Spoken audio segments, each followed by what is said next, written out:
Hey everyone, welcome back. Today we're doing a deep dive on something super relevant to you, especially if you're interested in the future of business. Yeah, we're going to be talking about how companies evolve, how they adapt in this crazy world where everything's changing so fast.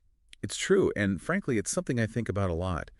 How do some businesses manage to stay ahead of the curve? Well, thankfully, we've got our expert here to help break it down for us. I'm happy to be here. So, one of the things that really jumped out from the research is this idea that business models, even the ones that have worked for a really long time, they don't last forever. No, they don't. What worked for decades, maybe even like a century ago, can disappear practically overnight now. I know, it's wild, right? Yeah. Like, think about, remember Reuters? I mean, they used to deliver the news with carrier pigeons. I know, that's crazy. It's a powerful example of how much things can change. It really is. And the source material we have, it really dives into this idea of managing what they call a business model portfolio, which I think is fascinating. This idea that companies can't just rely on one single approach anymore. Yeah, it's like you can't put all your eggs in one basket. You need different approaches to thrive in this environment, in this business environment. Absolutely. Which I think brings us to why this matters for you. Whether you're, working on a big presentation or you want to understand your industry better or you're just curious, this is all about understanding how businesses are adapting, which can help you see opportunities, maybe spot potential issues before they become a thing. Yeah, because even the biggest companies, the most established names, they can be vulnerable if they're not constantly adapting. Okay, so let's break down this whole business model portfolio thing Yeah. because I think it's really central to everything we're talking about. Expert, want to lead us off here. Sure, yeah. So picture a map, right? But instead of like countries and cities, this map has two main zones. You got exploit and you got explore. Okay, I like where this is going. Exploit, explore. What do those represent? So the exploit zone, that's where a company's, their existing business model is. It's what they're good at, what's making money right now, what they're known for. But then you have explore. That's where it gets interesting. Explore. That sounds a little dangerous, right? Like uncharted territory. Kind of, yeah. This is where companies can experiment with new ideas, maybe new ways of doing things, new areas for potential growth. So it's about finding that balance between, exploit what's working now and constantly looking ahead with explore. So it's like always be innovating, always be adapting. Exactly. And the thing is, if a company waits until their current model is like failing before they start exploring other options, it might be too late. It's true. And our source even mentioned that a lot of companies they struggle with finding that balance. They don't start exploring new things until they're already facing problems, which I guess that's where the portfolio idea really helps, right? Yeah, exactly. It's about managing risk. So instead of just putting all your bets on one business model, you're diversifying. You're giving yourself more chances to succeed in the long run. That makes a lot of sense. But one thing that I thought was really interesting was they said most new business models actually fail. Yeah, it's true, but it's not necessarily a bad thing. Failing is just part of innovating. You're not going to hit a home run every time. That's a good point. Our source actually talks about some of the reasons why new models fail. Mhm. Like sometimes companies misjudge the market, or maybe they don't get everyone on board internally. Maybe we can dig into that a little bit later. Help our listeners avoid those pitfalls. Yeah, yeah, for sure, because learning from those mistakes, it's just as important as celebrating the wins. So failures, it's just part of the journey. It's more about how you learn from it. Exactly. And having that portfolio, it lets you manage that risk. You're not, putting everything you have on one new idea. You've got that exploit zone. It's like a safety net while you're experimenting over there in Explore. So this whole business model portfolio, it's a really cool concept. But I'm sure some of you are thinking, okay, but how do you actually come up with these new ideas? It can't just be random brainstorming all the time, right? Yeah, you're right. It's not just about, throwing things at the wall and seeing what sticks. There's got to be a little more structure than that. Exactly. Like, I love a good brainstorming session, don't get me wrong, Yeah. but there has to be a method to the madness. Thankfully, our source had some pretty insightful stuff on this. Yeah, they actually talk about some specific tools and frameworks, things that businesses can use to, increase their chances of coming up with a winning idea. So it's not just about being creative, it's about being strategic. Tell me more.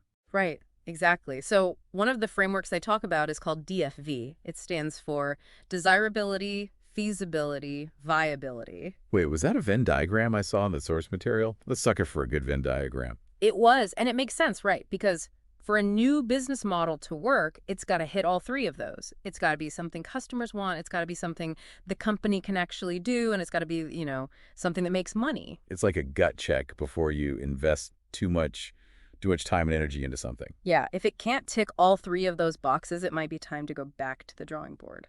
That makes sense. Ah.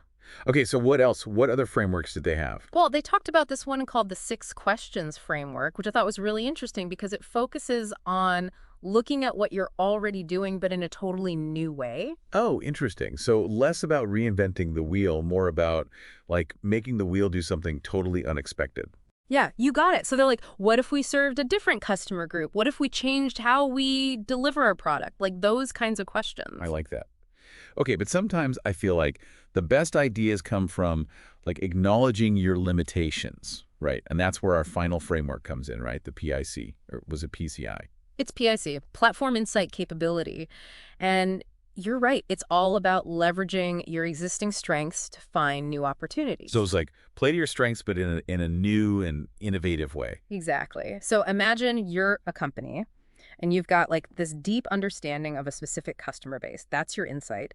And then you've got this amazing logistics platform. That's your platform. Okay, I'm following. What's the capability? So you combine those two, right? And suddenly you realize you have the capability to offer something totally unique to that customer group. Like maybe it's personalized products, or maybe it's a whole new way of delivering a service. It's about like connecting those dots. I love that. It's like taking inventory of what makes your company special and then figuring out how to use it in where you never even thought of before. Yeah. So we've got DFE, we've got 6 questions, we've got PIC. What resonates with you? Have you used any of these frameworks in your own work? Let us know. And the cool thing is, these aren't just like theoretical models. Real companies are using these to adapt and thrive in this, constantly changing business world. So true. And it's a good reminder that come up with a great idea is one thing, but actually testing it out in the real world, that's where things get really interesting. And, that's what our source dives into next. Okay, so we've talked about the why behind building a business model portfolio and explored some frameworks for generating new ideas. Yeah, and we've even talked about how to be more strategically creative with all of that. But now the question is, how do you actually put these ideas into action without just going all in on something that might not work?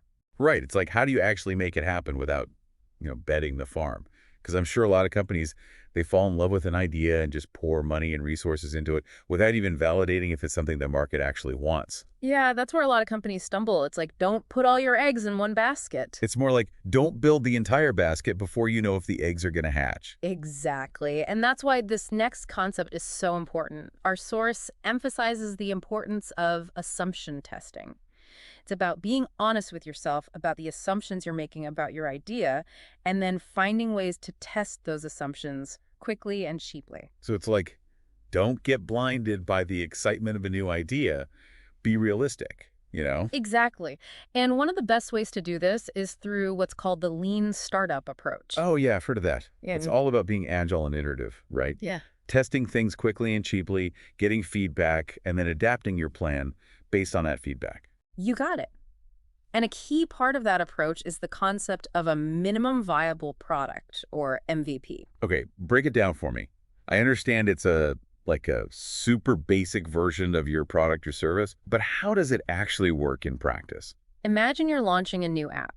Instead of spending months developing every single feature, you create a very basic version with maybe just 1 or 2 key features. So it's like a sneak peek. You give people a taste of what you're building without having to build the whole thing first. Exactly. You get it in front of your target audience as quickly as possible and see if it resonates with them. Is it useful? Do they understand how to use it? What kind of feedback do they have? That's so smart. You get valuable feedback early on so you can make adjustments and make sure you're building something people actually want and need. Right.